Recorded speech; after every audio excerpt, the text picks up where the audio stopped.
एक मालिक है और वो मालिक अपने नौकर से कहता है कि तू हर रोज मुझे 1 लीटर दूध गर्म करके पिलाएगा, ये तेरी ड्यूटी है। तो नौकर रोज 1 लीटर दूध पिलाता था। कुछ दिन बाद नौकर जो है उस दूध में से 1/4 लीटर दूध खुद पी जाता था और बाकी दूध में पानी मिला के मालिक को पिलाता था। फिर कोई मालिक से शिकायत करता है कि साहब ये जो नौकर आपने रखा है ये दूध में गड़बड़ करता है। तो मालिक ने कहा अच्छा ऐसा है क्या, और उसने नौकर की निगरानी के लिए एक और नौकर रखा। अब 2 नौकर हो गए, तो दोनों नौकरों ने 1/4 लीटर दूध खुद पीना शुरू किया और बाकी दूध में वो पानी मिला के मालिक को पिलाते थे। कुछ दिन बाद फिर मालिक को कुछ लोगों ने कहा कि आपके ये 2 नौकर जो हैं वो दूध में पानी मिला के पिला रहे हैं आपको। तो उसने कहा अच्छा ऐसा है। तो उसने एक और नौकर रखा, बोला इन दोनों पे निगरानी रखो। अब 3 नौकर हो गए, तो तीनों 1/4 लीटर दूध पीते थे, मालिक को 1/4 लीटर दूध में पानी मिला के पिलाते थे। मालिक की तबीयत भी थोड़ी कमजोर होने लगी, थोड़ा वीक हो गया वो। फिर किसी ने कहा कि आपका स्वास्थ्य बड़ा गड़बड़ हो गया है, आप तो बहुत कमजोर होते जा रहे हैं, ये नौकर आपके बड़ा गड़बड़ कर रहे हैं। तो उसने बोला अच्छा ऐसा हो रहा है क्या। तो उसने एक और नौकर रखा, बोला इन तीनों पे निगरानी रखो कि ऐसा ना हो। अब जब 4 नौकर रख लिए तो दूध तो 1 ही लीटर था। थोड़े दिन ठीक मिला, फिर चारों नौकर मिल गए और दूध पीने लग गए। अब मालिक को क्या पिलाएं। तो वो क्या करते थे कि जब मालिक सो जाता था तो जो दूध पे थोड़ी मलाई जमती है ना ऊपर, वो मलाई लेके मालिक की मूंछ पे लगा देते थे। सुबह मालिक उठ के कहते कि बड़ी भूख लग रही है, तुम लोगों ने रात को दूध नहीं पिलाया। तो कहते नहीं नहीं मालिक पिलाया, आपका हाजमा खराब है, आपकी तबीयत ठीक नहीं है। वो कहता क्यों कैसे। और फिर वो मालिक को आईना दिखाते, कहते ये देखिए साहब अभी भी प्रूफ है। कौन सा प्रूफ है, आपके मूंछ पे देखिए मलाई जमी हुई है।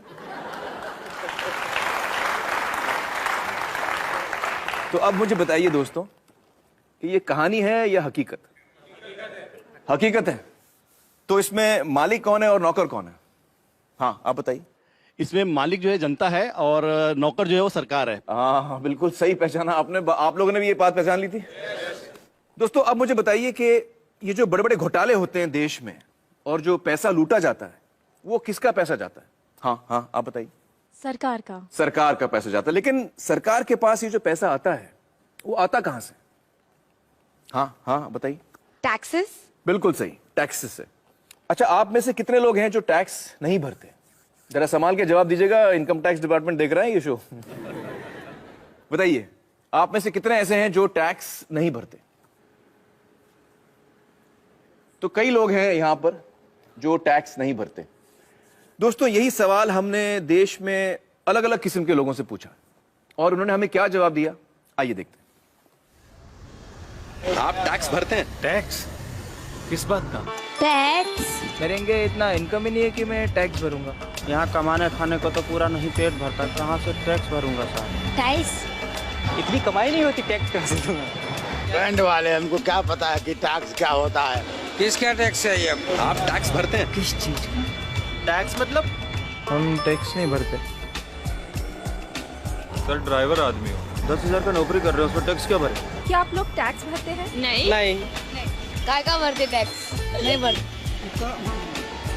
हम छोटे आदमी लोग नहीं भर पाएंगे, नहीं भरते। अरे पैसा ही नहीं तो टैक्स काहे को भरूंगा। नहीं टैक्स वैक्स मेरे को मालूम नहीं उसके बारे में। टैक्स में नहीं भरता। नहीं टैक्स फिलहाल नहीं भरता हूँ। हम नहीं भरते। नहीं नहीं नहीं नहीं नहीं नहीं।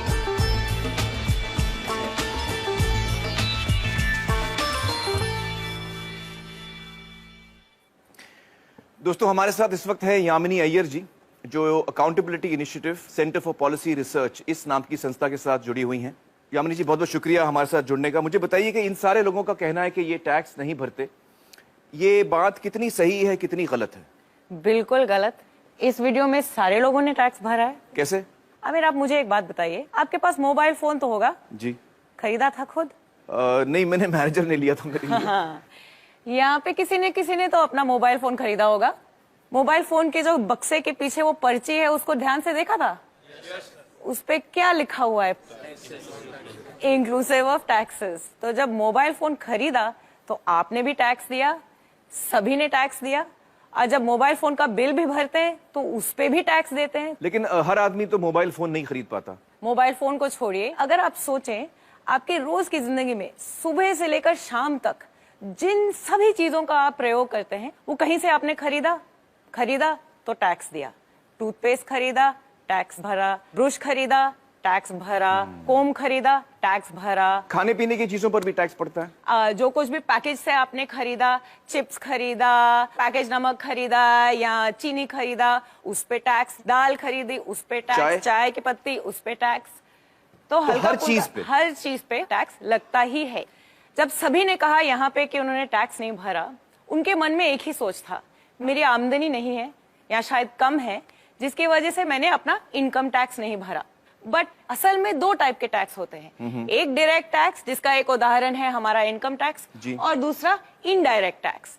और अगर इन आंकड़ों को ध्यान से देखोगे तो पता लगेगा कि ये जो 1/3 टैक्स केवल ही वो है जो हमारी डायरेक्टली इनकम टैक्स वगैरह से सरकार में आपका पैसा पहुंचता है। जी। बाकी जो टैक्स है, जो बड़ा हिस्सा है वो अपने इनडायरेक्ट टैक्स से आता है। जो चीजें हम खरीदते हैं सबसे ज्यादा वहां से आता तो है। 2/3 वहां से आता है। बिल्कुल, सुबह से लेकर शाम तक टैक्स भरते रहते हैं हम। तो इसका मतलब ये हुआ कि हर हिंदुस्तानी, चाहे वो गरीब आदमी हो अमीर आदमी हो, टैक्स भरता है। बहुत बहुत शुक्रिया यामिनी जी हमसे बातचीत करने का। Thank you so much. Thank you. तो दोस्तों, अब मैं दोबारा आपसे पूछना चाहता हूं कि जब देश में कोई घोटाला होता है और कोई भ्रष्ट नेता या भ्रष्ट अधिकारी सरकार का पैसा लूटता है तो वो असल में किसका पैसा होता है? हम सब का पैसा जाता है, हम सब का जाता है। बिल्कुल सही। मुझे अक्सर ताज्जुब होता है दोस्तों कि जब भी कोई घोटाले की खबर आती है तो मैं देखता हूं कि लोग बड़ा मजा लेकर उसकी बातें करते हैं, हंसते भी हैं कि यार वो 10,000 करोड़ उड़ा के ले गया, कोई 20,000 करोड़ उड़ा के ले गया। इस दफा जब आप कोई घोटाले की खबर पढ़ें तो ये जानकर पढ़ें कि किसी ने हमारे रोज की मेहनत की कमाई का पैसा लूटा है। अच्छा, मुझे बताइए कि यहां पर कौन कौन है जिनकी पर्सनल वेल्थ यानी खुद की संपत्ति 10 लाख से ज्यादा है? आप हैं 1 2 3 4 5 6 लोग हैं। तो बहुत ही कम लोग हैं यहां जिनको लगता है कि उनकी संपत्ति 10 लाख से ज्यादा है। चलिए दोस्तों, अब हम अपने अगले मेहमान से मिलते हैं, श्री शुभ्रत दास, जो centre for budget and governance accountability इस नाम की संस्था के साथ काम करते हैं। आइए शुभ्रत जी।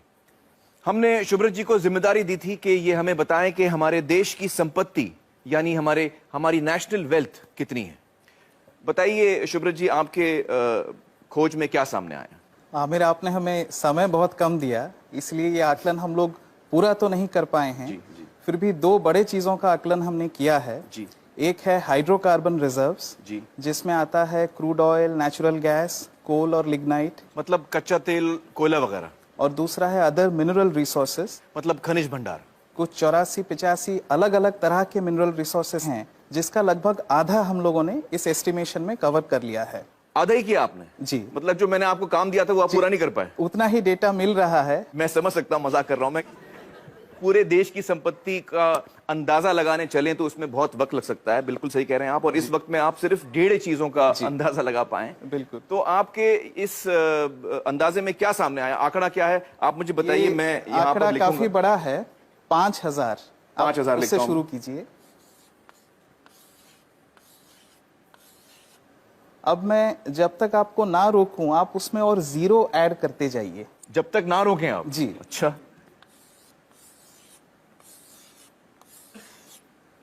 कुछ और जीरोस लगाइए। तो ये तो बोर्ड खत्म हो गया शुभ्रत जी।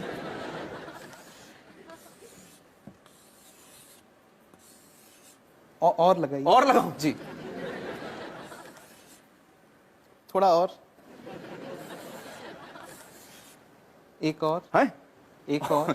आप सच कह रहे हैं? जी, बस एक और।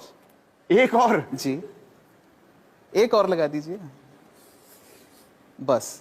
तो ये कितना बड़ा आंकड़ा है मुझे बताइए आप। ये है 5,000 लाख करोड़ रुपए। 5,000 लाख?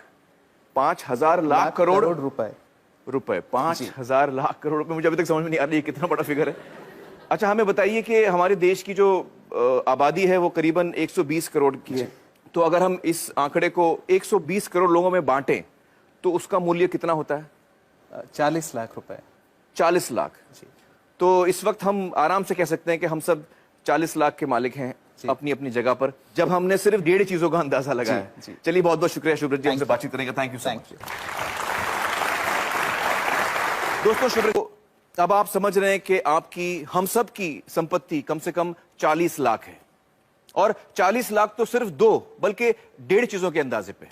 अगर हम देश भर की संपत्ति का अंदाजा लगाएं, जिसमें करोड़ों एकड़ जमीन है सरकार के हाथ में, पब्लिक सेक्टर की जो कंपनीज हैं, स्पेक्ट्रम है, और भी बहुत सारी चीजें हैं, इन सब का अगर हम अंदाजा लगाएं, तो मैं इकोनॉमिस्ट तो नहीं हूं, लेकिन हो सकता है कि हम सब इस देश में करोड़पति हों। बच्चा, बूढ़ा, हर इंसान, हम सब करोड़पति हैं। दोस्तों, अब हमें समझ में आ गया कि हमारा देश गरीब तो नहीं है, लेकिन फिर भी जनता इतनी बदहाली में क्यों है? आइए इसका जवाब ढूंढने की कोशिश करते हैं। हिंदुस्तान की धरती को तरह तरह के कुदरती खजानों का वरदान मिला है। हमारी धरती के अंदर ऐसी कीमती प्राकृतिक संपदा छिपी है जो हम सबकी साझी है। लेकिन जहां हमें एक ओर ये वरदान मिला है, वहीं दूसरी ओर जनता के इस खजाने को कुछ गिने चुने लोग और उनकी निजी कंपनियां लूट रही हैं। इसकी एक शर्मनाक मिसाल कर्नाटक के बेल्लारी में सामने आई। प्राकृतिक संपदा से समृद्ध दक्षिण भारत के इस खूबसूरत इलाके का आज ये हश्र कर दिया गया है। बेल्लारी के पहाड़ों से बेहतरीन क्वालिटी का कच्चा लोहा निकलता था। कुछ प्राइवेट कंपनियों ने अवैध तरीके से खनन का पूरा कारोबार अपने हाथों में ले लिया। मुनाफा बढ़ाने के लिए कई गैर कानूनी हथकंडे अपनाए गए। इस घोटाले की जांच कर्नाटक के तत्कालीन लोकायुक्त जस्टिस संतोष हेगड़े ने की। उनकी जांच में यह बात निकलकर सामने आई कि किस तरह से देश की संपत्ति को लूटा गया। कहीं प्रतिबंधित इलाकों में खनन हुआ, कहीं बिना अनुमति के जंगलों को उजाड़ दिया गया, और कहीं तय सीमा से कहीं ज्यादा खनन किया गया।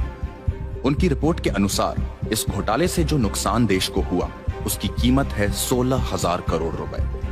सार्वजनिक संपत्ति को निजी स्वार्थ के लिए हड़पने के इस तरह के कई मामलों को काफी नजदीक से देखा है जस्टिस संतोष हेगड़े ने। Thank you so much for joining us justice Hegde.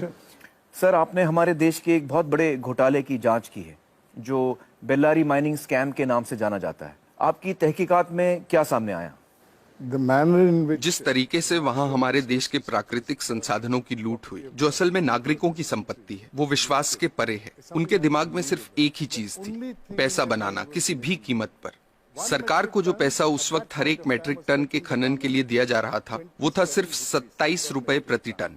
और उसी एक टन के लिए एक्सपोर्टर्स माल कहाँ भेज रहे हैं, कितनी दूर भेज रहे हैं, उसके हिसाब से 6 से 7 हजार रुपए कमा रहे थे। ओ बाप रे।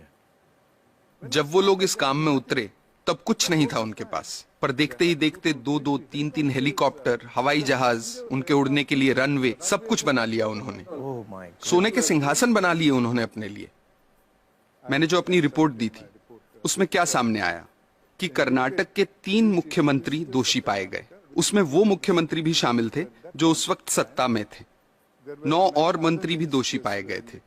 उसके अलावा 797 अधिकारी, जिसमें 14 IAS अफसर थे, कर्नाटक एडमिनिस्ट्रेटिव सर्विस के अफसर थे, और कई और विभागों के अफसर, सब शामिल थे। मतलब लगभग पूरा प्रशासन इसमें शामिल था। मुझे लगता है कि हम सब के लिए एक बात समझना बहुत जरूरी है, खासतौर से जो नौजवान यहाँ बैठे हैं, कि जिस तरफ हम जा रहे हैं, अगर हम इस बर्बादी को यहीं नहीं रोकेंगे, इस पर अंकुश नहीं लगाएंगे, तो हम बहुत मुश्किल में फंस जाएंगे। देखिए, 1950 के दशक में एक घोटाला हुआ था, जीप स्कैम।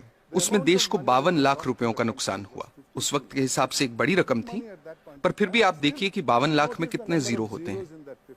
और भी कई घोटाले थे, LIC में मुंद्रा घोटाला, भारत बैंक का डालमिया घोटाला, नगरवाला स्कैम सेंट्रल बैंक में।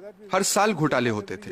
सोचने वाली बात यह भी है कि सब घोटाले तो बाहर भी नहीं आते हैं। 100 में से कोई 1 या 2 ही जनता के सामने आ पाते हैं।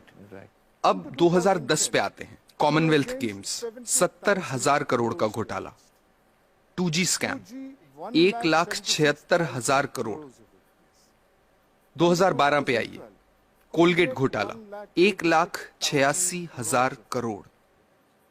अगर 1,86,000 करोड़ रुपए का एक घोटाला होता है, तो देश की अर्थव्यवस्था पर क्या असर होगा, आप अंदाजा लगा सकते हैं। 1987 में देश के प्रधानमंत्री ने क्या कहा था, वो याद कीजिए। स्वर्गीय राजीव गांधी ने कहा था कि सरकार 1 रुपया गरीबों के लिए खर्चती है तो उसमें से सिर्फ 15 पैसे ही उन तक पहुंचते हैं। कुछ वक्त पहले कर्नाटक में हमने पढ़ा कि गरीबों को 1 रुपए किलो चावल देने की घोषणा हुई है, जिसके लिए सरकार एक मोटी रकम खर्च कर रही है। कुछ हफ्ते ही बीते थे कि अखबारों में ये रिपोर्ट्स आनी शुरू हो गईं कि जो पैसा गरीबों को 1 रुपए के हिसाब से चावल देने के लिए खर्चा जा रहा है, उससे जो चावल खरीदा जाता है वो या तो एकदम सड़ा हुआ होता है, या जहां अच्छे चावल की खरीद हुई है वहां उसे गोदामों से चुरा चुरा के प्राइवेट लोगों को दे दिया गया है। इस तरीके से पैसे की लूट हो रही है। कैसे बच पाएंगे हम? सर, इस तरह के घोटालों का, भ्रष्टाचार का आम लोगों की जिंदगी पर कैसे असर पड़ता है? आप अपने रोजमर्रा के खर्चों को देखिए।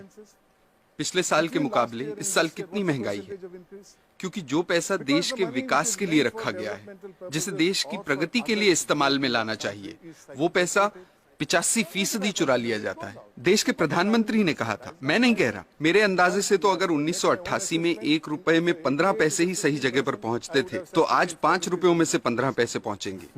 ये हो रही है हमारी तरक्की। हम लोग, आप हेल्थ केयर को लीजिए, सरकारी अस्पतालों को काफी नजदीक से मैंने देखा है कि वहां क्या हो रहा है। मैं आपको एक मिसाल देता हूँ। 2010 में एक गांव की महिला डिलीवरी के लिए सरकारी अस्पताल आई, उससे पैसे मांगे गए, उसके पास पैसे नहीं थे। अस्पताल ने साफ इनकार कर दिया। महिला के साथ जो व्यक्ति था वो पैसों का इंतजाम करने गांव भागा। फिर अस्पताल वालों ने महिला को कहा कि यहाँ मत बैठो, बाहर जाओ। वो बेचारी उस हालत में सड़क पार करके बाहर बस स्टॉप पर जाकर बैठ गई। जब तक पैसों का इंतजाम होता, बाहर उसी बस स्टॉप पर उसकी डिलीवरी हुई। ये किस तरह के समाज में जी रहे हैं हम? मुझे लगता है कि लालच तो एक बात है, लेकिन लालची होने के साथ साथ हम अपनी इंसानियत भी पूरी तरह से खो रहे हैं। हम इंसान से शैतान बन रहे हैं। हमें इस बात से कोई फर्क नहीं पड़ रहा कि दूसरे लोगों के साथ क्या हो रहा है। हर जगह, हर डिपार्टमेंट का यही हाल है।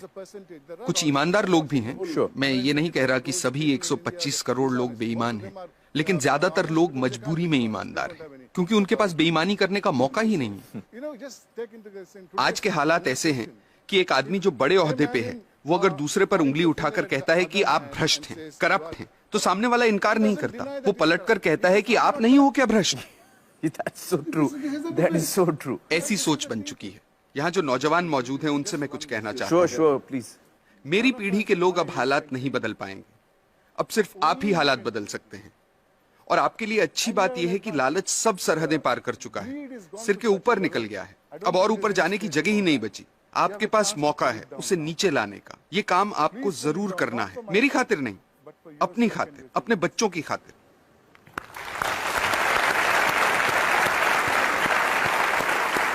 सर, हमें सख्त जरूरत है आप जैसे लोगों की, जो हमारे लोकतंत्र को बचा के रख सकें।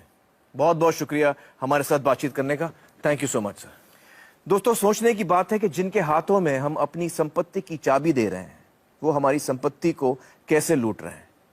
आपको याद होगा मेरी मालिक और नौकर वाली कहानी।